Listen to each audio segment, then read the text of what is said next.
Mark Zuckerberg is building an underground compound beneath Hawaii. Peter Thiel bought remote land in New Zealand and invested in survival infrastructure. Sam Altman has spoken publicly about emergency supplies and remote retreats. And inside the AI industry, some of the people building the most powerful technology in human history have quietly discussed underground shelters. Stop and think about that. These aren't conspiracy theorists. These are some of the most informed people on Earth, and many of them appear to be preparing for something. So what are they preparing for? Somewhere beneath the green hills of New Zealand, far from any crowded city, there are underground rooms built to survive the collapse of civilization. Steel doors, independent power, years of food, filtered air. Some even have pools and artificial sunlight. It sounds like science fiction, but it's real, and it belongs to people who could buy almost anything. If you had $1 billion, what would you buy? A mansion? A private island? A yacht? For a surprising number of billionaires, the answer is none of those. It's an escape route. When this first came out, people laughed. Why would someone worth $10 billion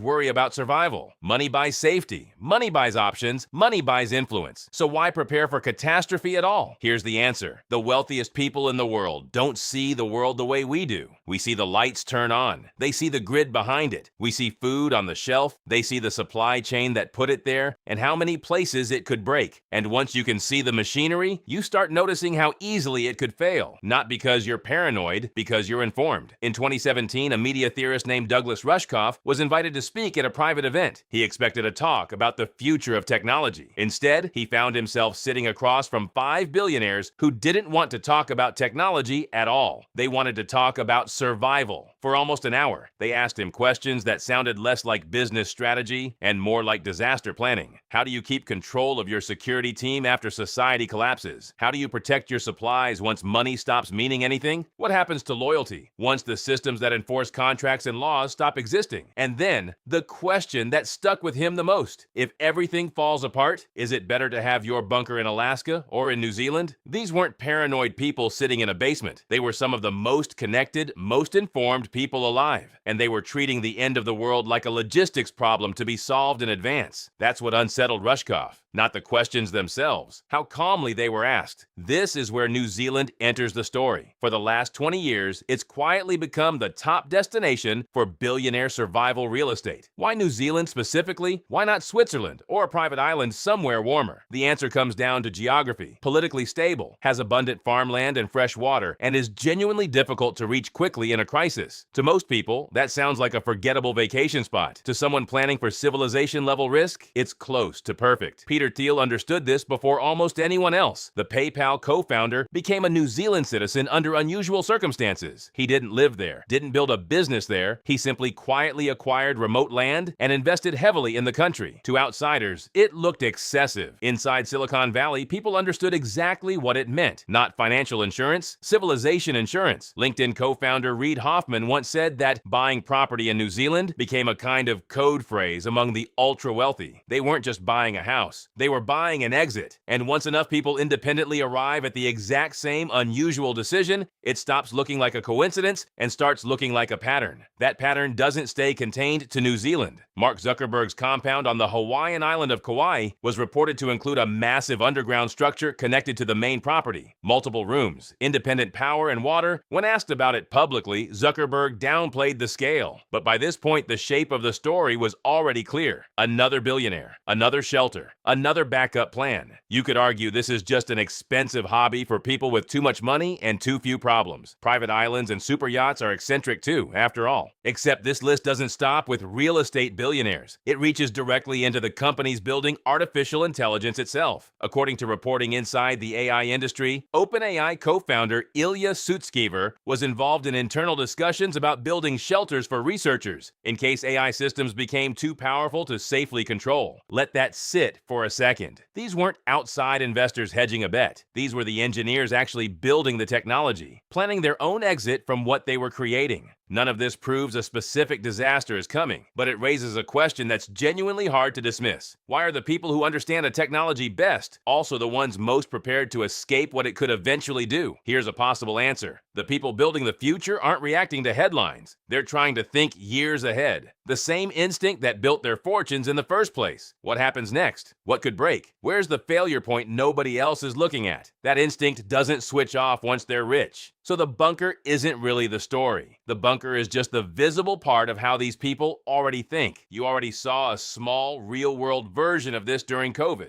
Empty shelves, stalled factories, ports backed up for months, entire supply chains slowing to a crawl. It only took a few weeks for systems we'd relied on for decades to start visibly cracking. A system most of us had always assumed was permanent, breaking down in real time. Now scale that up. A major cyber attack on critical infrastructure, a prolonged grid failure, a financial shock that moves faster than governments can coordinate a response to. That's the category of scenario some of these people are actually pricing in. Not a movie apocalypse with a single clear villain. An interconnected system with no single point of control, quietly failing somewhere most of us aren't watching. This creates a strange paradox. The people who understand civilization best are often the people who trust it the least. Imagine standing on a frozen lake. Most people see solid ice. An engineer sees the cracks. That's why the bunker matters. Not as a shelter, as a signal. Some analysts say this entire story is overblown. And honestly, they have a point worth taking seriously. If you're worth $10 billion,